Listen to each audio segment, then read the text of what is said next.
Hi Issis, I really enjoy listening to your discussion post.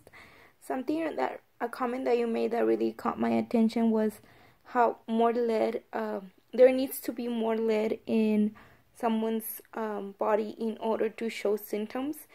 And that's very scary and sad because even if you just have a little lead in your body, it's still damaging your health.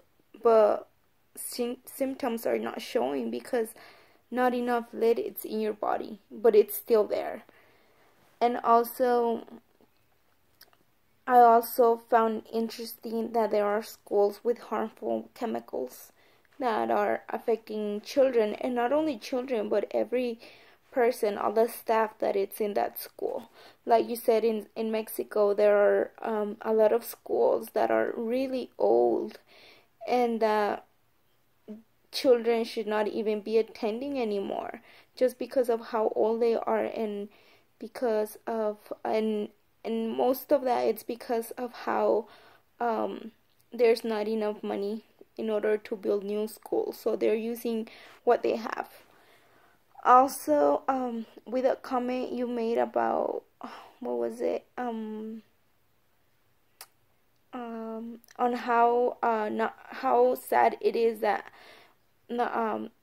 we are not taking care of Native Americans who have been affected. And it made me to remember that one day I was watching the news, and they were talking about how the United States are sending car batteries to recycle over to Mexico just because they cannot recycle them here in the United States because they have so much chemicals that damage terribly someone's health, the people who work there. So they're sending these car batteries to Mexico to recycle. And the people in Mexico are not only the ones that are working in the factory, they're not the only ones getting sick, but also the whole environment it's being affected.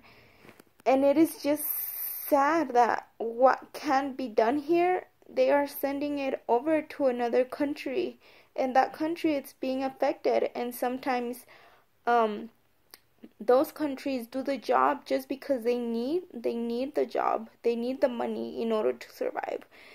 And so it just made me remind that.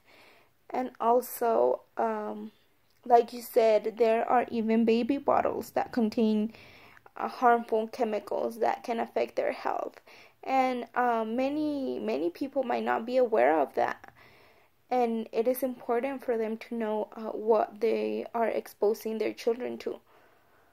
Also, like you said, it's sad that we cannot trust everything we are using.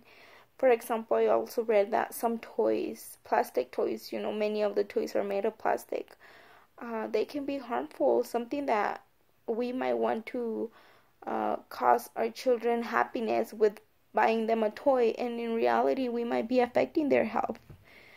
And I also like that you mentioned that you would not listen to your dad about him telling you that you be careful with the plastic you use. And I don't know, but I was the same way, but started being more cautious after I had my daughter, and just because it worries me so much about what she's exposed to. So it was a week with very interesting readings, just because I learned so much from them. And thank you for sharing.